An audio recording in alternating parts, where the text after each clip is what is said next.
I would say that my travels really the thing that they helped me, the way it connects to my real estate is that just on that journey is when I realized that like I just didn't want to go back to an office job.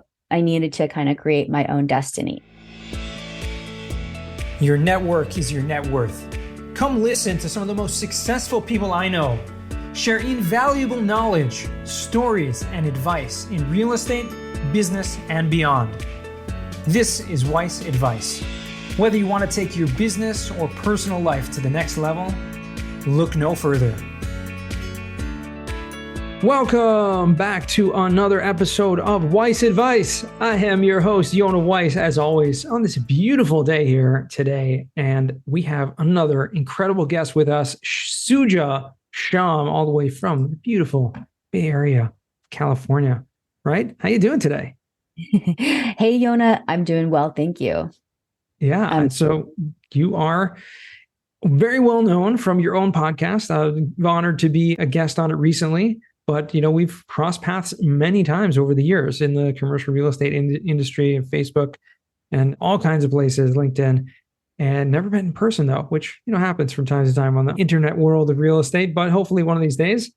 Yeah, absolutely. I'd love to hear, you know, kind of what your experience. I know you've been in real estate, like I said, for quite a long time, doing a lot of different things, which is a little bit, you know, I wouldn't say unique, but different from the standard, what we see, you know, people kind of focusing on one asset class and then going all in on that. Tell me, you know, how you got started in real estate and what you've been doing, what you've been up to. Yeah, for sure. Thanks, Yona. Really great to be here and talk to your audience. So I have had a bit of a winding path in real estate, but, you know, now where I am now with syndications, I feel like everything has kind of led up to that point. And where it started was I wanted to start a business during graduate school, and I didn't know what I was going to do. I did have a father, my dad, he had 3 rental properties in the Bay Area. And so I was familiar with that and had that example to kind of normalize real estate. But I got this piece of advice I was at Tepper Business School, and I got this piece of advice during a lunchtime talk. And this woman said, you know, she started kiva.org. And for those of you who don't know that, that's a nonprofit organization that helps fund microfinance loans all around the globe. And she came and talked to our business school class and said, you know, I started Kiva using my student loans. Like that's the funding that I use because you usually get loans for tuition and then loans for living. And so she used those loans to literally build version 1.0 of Kiva. And she's like, that's my best advice to you is to do that. Use your student loans because it's hard to get capital when you're a student. And so I kind of took that as marching orders. And I was like, I'm going to figure out something to do with my student loans. And what ended up happening, because I didn't actually have much in the way of savings at that point. I had only really had like one tiny job. And then I went to business school. And so I really didn't have much in the way of savings. And I didn't really have money to buy real estate. But I went in with a friend. So that's, you know, another piece of it, like had a partner to like drive us forward. We did go to one boot camp, which we had varying opinions on that particular boot camp, but it did get us going. And we decided to flip a house. That was what we decided to do. And so we found an amazing 2-bedroom house. Well, you know, it wasn't that amazing, but it was a great deal. It was $20,000 and I was able to pay for that. We paid cash for it with my student loans and we split it. And yeah. And then we just fixed it up ourselves and rented it out for 5 years. It was only 2 miles from downtown Pittsburgh, Pennsylvania. So. Oh, nice. I was wondering, where are you finding a $20,000 apartment in San Francisco Bay Area? Yeah. And I mean, that was even a really good deal. So that was like my, you know, from nothing to, you know, one story. And I think that a lot of times people get hung up on that first step, right? And so that's why I like to share that story. Yeah, first step. And then you really got your forte in the time when the great financial crisis was going on. There was a lot happening in the world of real estate that, you know, with the crash and everything, it was not the best time to really get started. Like, what was your experience in that? I mean, your forte into commercial real estate. I know you worked for a number of, you know, large firms doing underwriting and things like that. Like, what was going on at that time, if you recall? Yeah, well, I started business school in October of 2008, and then immediately the financial crisis happened. And, even though there were whisperings of it in the years before, it really took a lot of people by surprise in the way that it unfolded, obviously. And for me, it was a big wake up moment. It was, I would say, my last straw moment with kind of doing the normal path, because I saw everybody's 401ks drop by 40% overnight. And even people who'd been doing, gone to school, got a job, et cetera, and like worked their whole lives. And then their 401ks all of a sudden dropped by 40%. And yeah, I mean, eventually the stock market recovered. We all know this was like the biggest, longest expansionary period since the Great Recession in modern history. But at the same time, it was a really big blow. And I just decided that, I needed to find another way. Right. And so that was a major mindset shift for me that happened during that time. And then, when I graduated business school, we were still kind of deep in the recession. It was 2010. And I ended up taking a bit of a safer path and just working for a large underwriting firm, which, in some ways I would have liked to just keep flipping houses and go that direction. But in other ways, I got really good training as an underwriter, and it brought me back to the West Coast, which is really where I wanted to be. So I kind of went the muggle route for a little bit, working as an underwriter at these big banks. But, it was really solid training. So at what point did like that entrepreneurial switch turn on for you? Because I know, like, knowing you now, like that's, kind of how I would define you, much more entrepreneurial, especially being a commercial real estate syndicator, right? Running your own Airbnb, short-term rentals. Like you need a lot of kind of self-propulsion to do those kind of things. Yeah, for sure. And, I would say that I am not really a big risk taker. Even though I've taken a lot of risks in my life, I wouldn't identify as that. And so I really needed a little bit of a push or a shove into the entrepreneurial world. And I did get that, actually. So, I mean, I was working for, my career was progressing as an underwriter. And, I could have continued on in that field.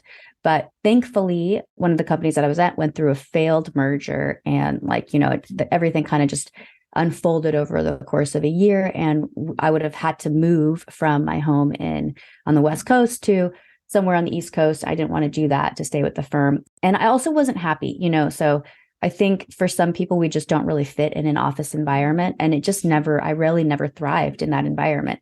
So I had kind of like the golden handcuffs. And I like to tell this story that, when I bought my first house, my boss, I said to him, thank you so much for giving me some more flexibility so that I could handle all this house purchasing things. And he said, no worries. I got you right where I want you. You have a mortgage now. Oh, no. And no, it's okay. I was shocked because there were two things that I learned from that. Number one, I actually had been house hacking, right? So I house hacked. And so I didn't have a mortgage payment. My house was actually cash flowing. So he didn't know that. And the other thing was that I realized that if he were me, he would probably not work if he didn't have to.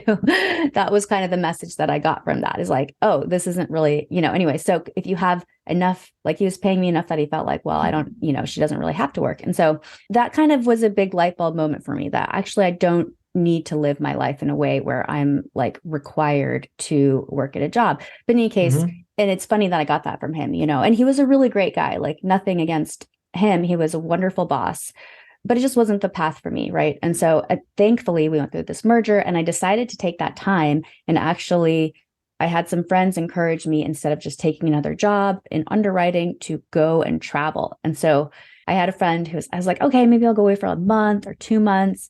And she was like, just think about 100 days.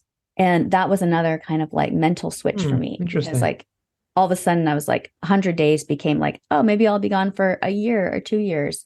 And I did end up traveling. I actually went on my world travel. I traveled for 18 months. I went to Israel as one of the places that I went. I know that's where you're based. And that was amazing. And I went to a lot of places, and I just lived internationally and very inexpensively for a year and a half. Wow. So, yeah. That's pretty incredible. To be able to travel just from one place to another. And I mean, we're living inexpensively. I mean, were you camping out, living in a hostel, shared rooms? Really good question. Yeah, there's so many ways to do it. And, in the beginning, I would say we did hostels. I was traveling with a friend at first, and we did hostels. But as I decided I wanted to be gone for longer, I realized I needed to find a way to kind of stretch my savings further. And so I ended up doing what's called Workaway and HelpX. And so those are websites that you can go on, and they're kind of like the original woofers, which was like willing workers on organic farms. But now with Workaway, you don't have to necessarily work on a farm. You can work for a family or a restaurant or a project where you're building something. And there's just so many different things you could work on. A milk, Oh, wow. milk farm in Iceland, or you could, build an earth ship in Patagonia, or you could, I did like laundry for this family. And the rest of the day, I was like 2 hours of laundry. And the rest of the day, I just, was part of their family. And so there's a lot of things you can do really inexpensively. And I worked on a horse ranch in Argentina as a gaucho. And I just did a ton of awesome things. That's so incredible. And we could probably do a whole episode or probably 10 episodes on these 18-month travels. But I am curious to know, like, first of all, where was the place that you stayed the longest? Because traveling 18 months, I'm sure you settled a little, especially if you're doing some work exchange type thing. So the second half of my travels, I spent in Argentina. Oh, okay. Yeah, because it was a really great place to travel because, with the US, their financial system is not so reliable. And so at least back, I don't know what the situation is today, but back then you could trade dollars. It's a very common thing that happens. People bring cash down there, and then Argentines will buy it so that they can save because they don't feel comfortable saving in pesos. And so the dollar, you can just basically get almost twice as much as you would for having US dollars than you in terms of value. Maybe not quite twice, but a lot more. And so it was an affordable place to go. And also, I spoke Spanish like a little bit. And I liked kind of just the European vibe that intermixed with like Latin America. So it's a kind of a melting pot. And it's also got amazing nature. It has tango and mountains and coastline. Sure. I mean, it has just everything. So yeah, the plains, obviously. If you were working as a gaucho, you had the plains. Yeah. Yeah, that's amazing. Wow. So, and Spanish clearly helped if you knew Spanish to live in a Latin American country. And around the rest of the world, I mean, imagine you said you were in the Middle East, you were in Europe. Is there one experience that because every experience that you have in life really changes the way you look at the world. And that's what I love about travel, is especially when you kind of settle in and you get more local as opposed to just being a tourist, you get to understand people. You get to know what's going on. Did you have any of those experiences around anywhere else in the world? Oh, gosh. Yeah. I mean, it was just, one learning experience after another, I would say, just in terms of I would say, there's something so special about traveling and the way that I traveled. I mean, and there's lots of ways to travel, but I just really loved that slow travel where you just really get to know people and actually work with people and become part of a community. I would say, one especially memorable experience was this farm in Portugal that I stayed at for 6 weeks. And it's called Tamera, Tamera. And definitely look it up. It's a very interesting place. One of the things that they did is that they're located in the desert in Portugal, but they've built this water retention landscape and they've dug all these beautiful lakes and they just let the lakes fill with rainwater. And then the rainwater is able to kind of provide irrigation for their plants. And so they become totally water autonomous and they also grow a ton of their own food. And so it was, I got to be there for 6 weeks and, just really kind of see what's possible when a community of people gets together and like decides to be creative so that they can live well. So, yeah, that's amazing. Wow. So bringing us back, kind of backtracking or going back to what we're talking about in real estate, because these experiences traveling the world, has that affected your real estate investing? And I'm curious to know, because I know you've been involved in multifamily and Airbnbs and self-storage and a lot of things in the US. Has any of your investing focused outside of the US, or have you looked into that? Yeah, I haven't begun investing internationally. It is something that I've started to think about just for diversification. And, there may be a way that I'd feel comfortable to do it. I think to this point, it feels, I guess, safer to invest in the United States. I mean, you're in Israel, so probably you already have like a greater comfort with international investing. So it's something that I'm learning about. But I mean, so I would say that my travel's really the thing that they help me. The way it connects to my real estate is that just on that journey is when I realized that like I just didn't want to go back to an office job. I needed to kind of create my own destiny. And so the only other job I would have liked is to work for a real estate developer. And I kind of knew already, I had done that already. And I knew that it was not that I don't like it, but it's a kind of stressful environment because development is really like goes boom and bust with the cycles. And, it's just things just stop and it's totally out of your control. So I wanted kind of a little bit more stability in my income. And so I Googled passive income and from a hostel in Argentina. That's literally awesome. How my whole journey started. And I found this whole community of people like figuring out how to create passive streams of income. And that's when I really became an entrepreneur, is on my travels. And I was already living so inexpensively that, I didn't have to, like, I was already doing frugality, right? And so it gave me a lot of runway when I came back to figure out what I wanted to do. And I had kind of a winding path. I tried like digital marketing and I did a lot of random things. But eventually, because I had this background in real estate and I was underwriting commercial, I was underwriting multifamily and, I had flipped a house, I had house hacked. And then I started Airbnb kind of as a side hustle that it eventually became my main hustle because it was just such good cash flow. So that was my first kind of success as an entrepreneur. And I didn't even do it on purpose, right? Like I just put my basement on Airbnb because I wasn't ready to find another basement tenant. And I was like, literally put an air mattress down there and it was so ugly, Yona. Like I can't even tell you, I'm like embarrassed to like, sometimes I'm like, I should do a before and after picture, but I'm just like, it was so ugly. It was like purple and the walls are green. And I mean, but it made really good money. It was like 2016 and it was just a good time to start Airbnb in the summertime in Portland. And so it kind of was like, oh, this is really good. And I just literally bootstrapped that business and I just made it a little bit nicer. I was like, first I got a futon in there and then I eventually got a real bed in there. And then I kind of picked a color theme and eventually I repainted everything and redid the bathroom, just DIY. So it was like really, I literally just put the money that I got from the Airbnb because I was living really frugally at this point, remember? And so I got the money that I generated from the Airbnb and I put that back into it and reinvested it. And then it was a cash cow, and that led to me wanting another one. So I figured out how to rent out another part of my house on Airbnb on the weekends. And then I was like, I want to build an ADU. And so I had heard about these and I ended up being able to get that built. It took 3 years because I live in a historic district. So this is my first development project, actually, true development project. Ground up construction was building this ADU.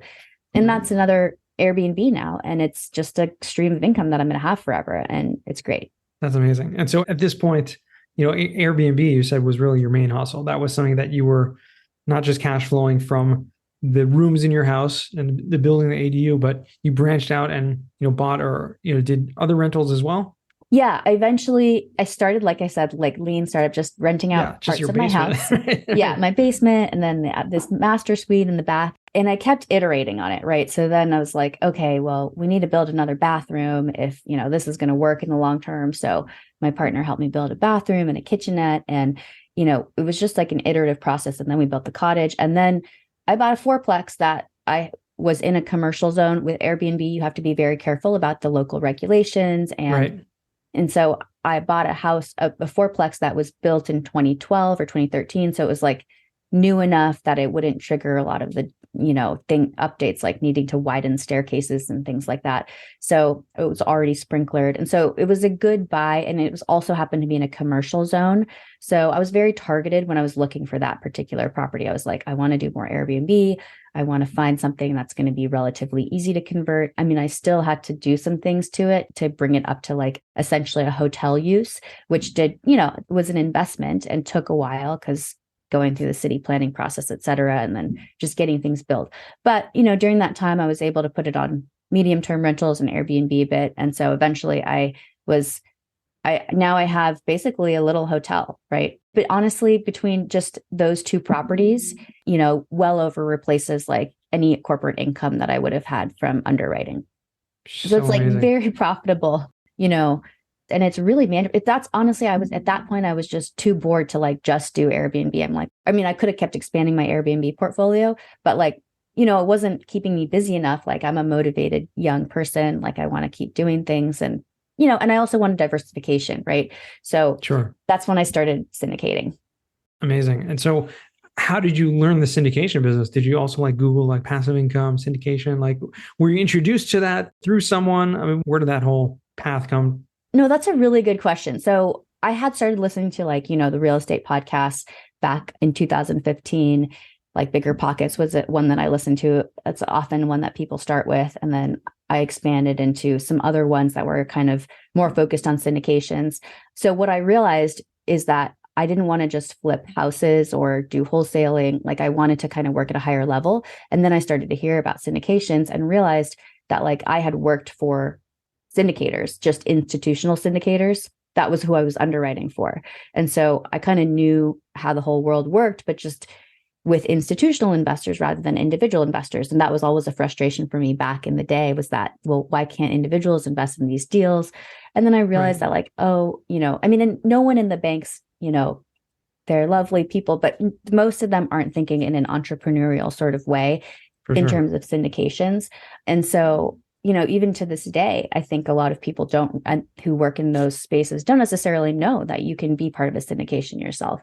So I think that's really too bad. But, so I didn't have exposure to that back in the banks, although I was working in the space. And so once I realized that I kind of know the language and know how this works, all the pieces started to come together really quickly. And like I had, due diligence was, as an underwriter, that's what you do, right? You create due diligence packages, and they're like, way, way more intense than, most things that you would see, like 150 pages. You have to really, every single line item is just scrutinized and like questioned in, investment committee. And so it's actually kind of stressful, but, you learn how to be very detail oriented and just question everything. So, yeah, I imagine that gave you an upper hand and being able to know from the inside what the banks are looking for in the underwriting and how to make the numbers. Because I find that Excel, people say like, oh, numbers don't lie, right? But numbers do tell a story, and you're able to really use Excel to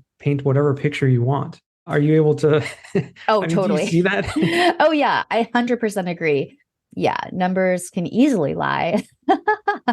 So it's what is behind the numbers. You got to verify every single assumption that's in the document, and also make sure you really understand all of the formulas, So yeah, I mean, it's actually very easy to make any deal look good, right? So, and I mean, I think most people in that space know that now, hopefully, and are starting to get more rigorous with their analyses. So yeah. Awesome. So what's your focus now after, going through this? You're spending 10 years or so in commercial real estate and doing a lot of different types of deals. I mean, is there one area? You still have the Airbnbs that are cash flowing, right? And I mean, a lot of syndications, apartments and storage. Is there one area that you're focusing on more than others at this point in the game? Yeah. So when I got into syndications, one of my main goals was to diversify my investments, because I didn't want to grow my stock market portfolio, and I wasn't looking to necessarily add more Airbnbs to my active management portfolio. And so I just wanted to take the cash flow and put it to work.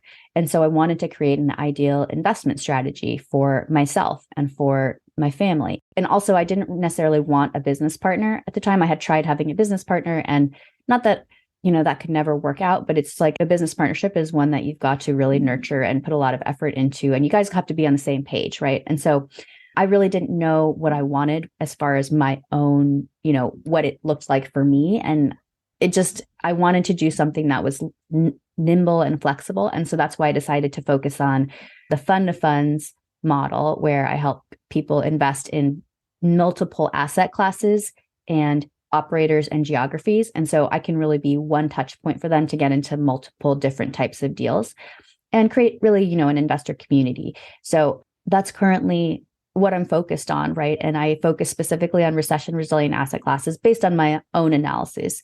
And I like cash flowing deals. I like value add deals. And as you mentioned, I do short-term rentals also from a syndicated perspective, short self-storage, multifamily. And within multifamily, there's multiple types. You can do build to rent, value add.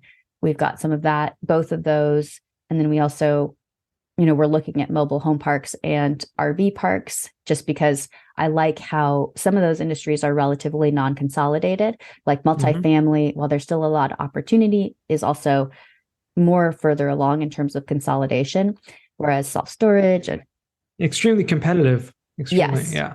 And competitive. So if you can go to those newer markets that still have a lot of the fundamentals that we like with multifamily, then I think that's another great, that's also what we're exploring. And then industrial as well. So I'm focused on basically what I want to be able to create a diversified investment portfolio within commercial real estate that Very is cool.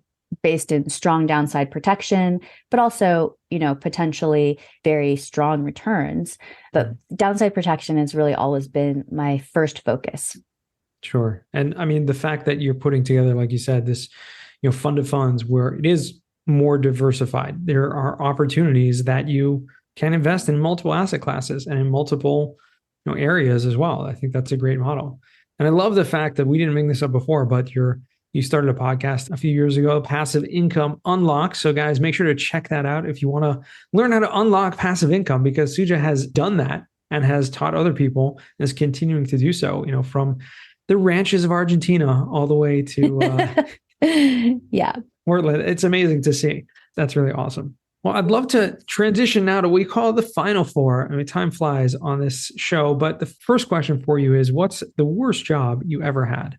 So I know we've been talking all about how underwriting is really great training, but that's actually what I would say was my worst job. And the main reason is not because it wasn't great training, because it was, but for me, it felt just too constrictive, like as much as the syndication space is kind of like, make it what you want or whatever. It's not that way in the banks. Like you kind of have to fit into a certain mold and, you have to work exactly those hours. And it was just really, for someone who really loves to travel, and I spend a lot of time recreating. And I just also don't really work well kind of just working at a computer all day long and, being kind of, I like that in syndication, I get to be kind of doing a lot of things all over the place all the time. And with just being an underwriter, it's much more kind of in the box. So yeah, that was what I would say. Right. Both figuratively and probably literally, you probably sat in like a little cubicle. Thankfully at my last job, I did have an office, and that was like a big thing for me to have like a view of Mount Hood. But at the same time, it was still had those lifestyle constraints that. Absolutely. For sure. Second question, what's a book you've read that's given you a paradigm shift? So one that's really impacted my life is The Soul of Money. And that's a book that talks about money kind of as energy. And it's written by these people who have this nonprofit. And it's just an amazing book. If you're ever someone who's like, kind of struggles with like, well, what is the point of having money? Or why am I pursuing this? The Soul of Money is a really great book to help you kind of reorient your relationship to it in a positive way. Amazing. That's actually the first time I've heard of this book. And I mean, it sounds like a great premise. Obviously, we need to have a good reason to, I think you're right. A lot of people don't know what money is for, and people just end up making money, spending money, and kind of getting in the hamster wheel of, corporate America or whatever, and just making money, having a mortgage, right, et cetera, but don't know what to do with it or don't have a good relationship. So looking forward to checking that one out. I'll definitely add that to the list, and we will put that in the show notes for our listeners to check out as well. The Soul of Money. Third question, what's a skill or talent that you would like to learn? So one day I am going to dedicate myself to learning how to sing. So it's something that, it's always kind of on the back burner and I don't usually prioritize it. But yeah, it's going to take a little bit of effort for me to really get to a point where I feel comfortable doing that. But yeah. All right. Well, good luck with that. Singing is a great talent, a good thing to have. Fourth and final question, what does success mean to you? So success to me, number one, means feeling joy and purpose in your life. Like if you can have both of those things, joy and purpose, where you really are in a beautiful state every day, just gratitude. And there's a lot of different beautiful states, but enjoyment and really just appreciating, how special every moment is, but then also growing, right? And having purpose with what you're doing with your life, right? So really being connected to living a life with purpose.